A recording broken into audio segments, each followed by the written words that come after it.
मायावती का press conference है, क्या कुछ करिए, चलिए आपको सुनाते हैं। मामले में मैं ये भी कहना चाहूँगी कि हमने यूपी में अपनी पार्टी के नेतृत्व में 4 बार रही सरकार के दौरान यहाँ सर्वजन हिताय व सर्वजन सुखाय के लिए, और उसमें भी खासकर दलितों, आदिवासियों, अति पिछड़े वर्गों, मुस्लिम व अन्य धार्मिक अल्पसंख्यकों के साथ साथ गरीबों, मजदूरों, बेरोजगारों, छात्रों, युवाओं, महिलाओं, व्यापारियों, कर्मचारियों, किसानों व अन्य मेहनतकश लोगों के हित एवं कल्याण के लिए भी अनेकों अति महत्वपूर्ण जन कल्याणकारी योजनाएं शुरू की हैं, जिनके अब देश में दूसरी पार्टियों की सरकारें नकल करके व नाम एवं थोड़ा स्वरूप आदि बदलकर भुनाने में लगी हैं, किंतु उनकी जातिवादी, पूंजीवादी, संकीर्ण व सांप्रदायिक सोच होने की वजह से उनका इन्हें सही से पूरा लाभ नहीं मिल पा रहा है, और अब तो इनको केंद्र व राज्यों की सरकारों द्वारा गरीबी, बेरोजगारी व महंगाई आदि से मुक्ति दिलाने की बजाय तथा रोटी रोजी व रोजगार के भी साधन उपलब्ध कराने की गारंटी देने की बजाय इन्हें फ्री में थोड़ा सा राशन आदि देकर अपना गुलाम व लाचार एवं मोहताज और बनाया हुआ है। जबकि हमने यहाँ यूपी में अपनी पार्टी के नेतृत्व में 4 बार रही सरकार के दौरान इन लोगों को वर्तमान सरकारों की तरह अपना गुलाम व लाचार एवं मोहताज न बनाकर, बल्कि इन्हें बड़ी तादाद में सरकारी एवं गैर सरकारी क्षेत्रों में रोटी रोजी एवं रोजगार आदि के साधन उपलब्ध करा के व इनकी गारंटी देकर काफ़ी हद तक इनको अपने पैरों पर खड़ा भी किया है। साथ ही इन्हें मान सम्मान व स्वाभिमान की जिंदगी बसर करने का भी काफ़ी मौका दिया है,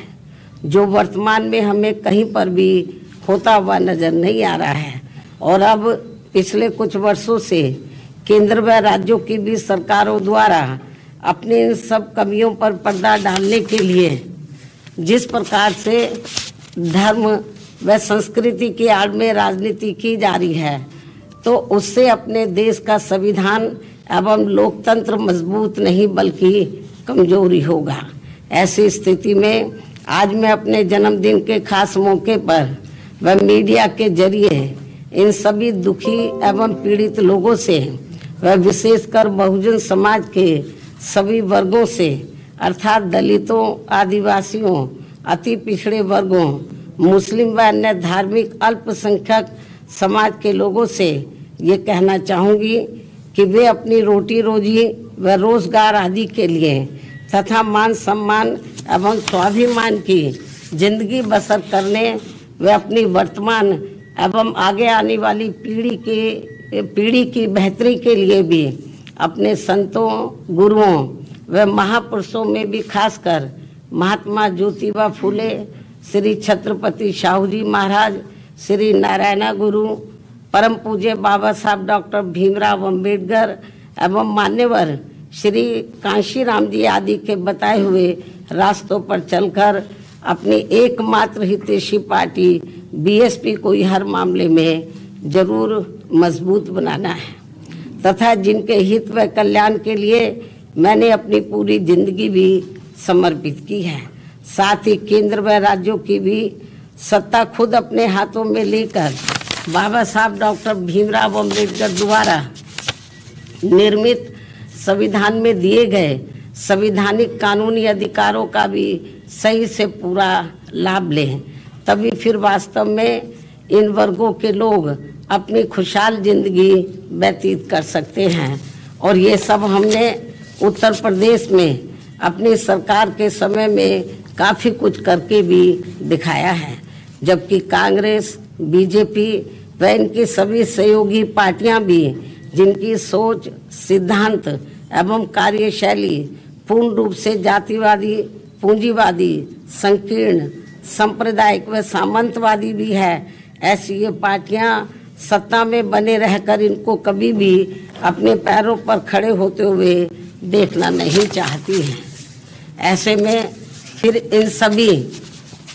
विरोधी पार्टियों की सरकारों के चलते इनका सही से पूरा विकास व उत्थान आदि नहीं हो सकता है। इतना ही नहीं बल्कि देश में SC, ST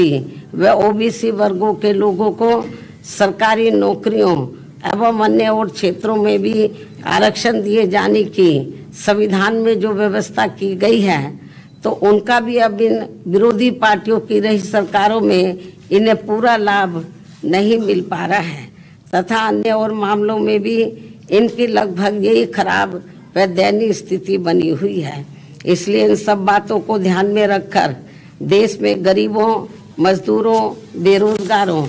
तथा बहुजन समाज के सभी वर्गों के लोगों को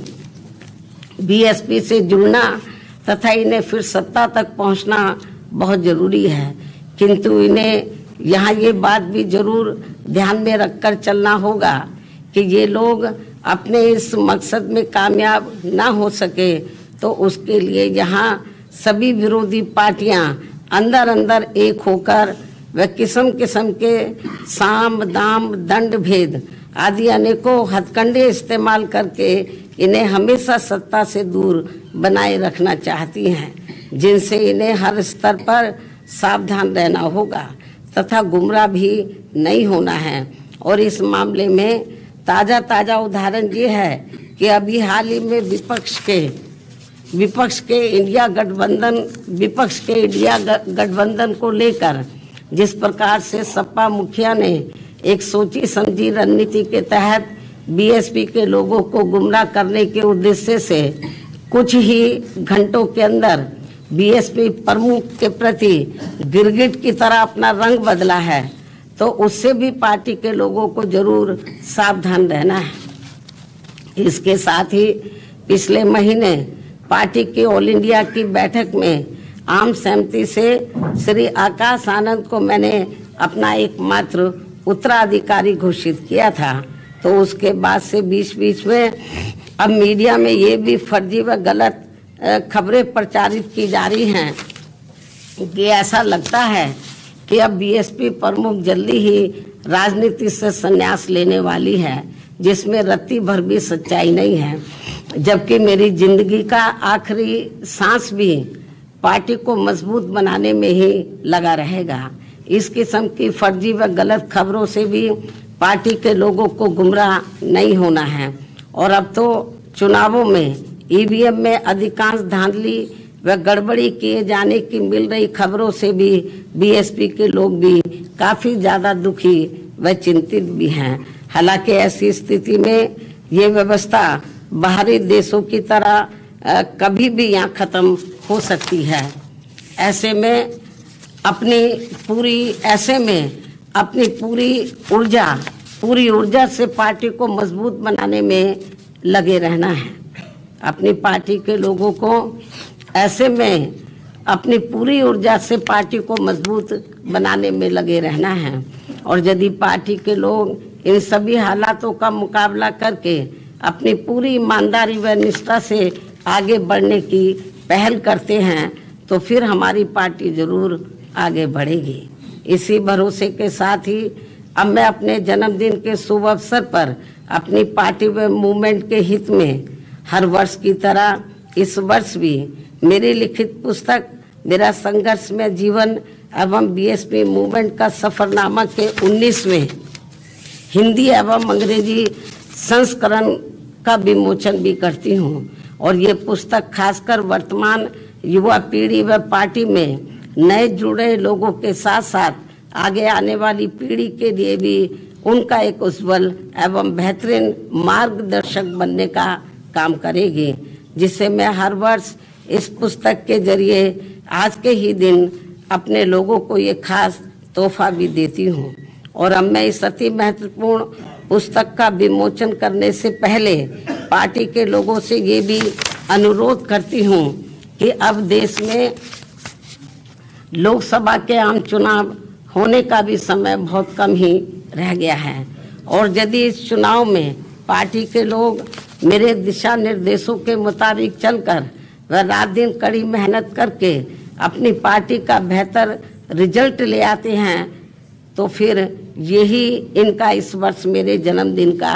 खास तोहफा भी होगा। वैसे मुझे पूरी उम्मीद है कि पार्टी के सभी लोग अपने तन मन धन की पूरी ऊर्जा, शक्ति, एकजुटता तथा आपसी भाईचारे के साथ मिलकर लोकसभा का ये आम चुनाव पूरी दमदारी के साथ ही लड़ेंगे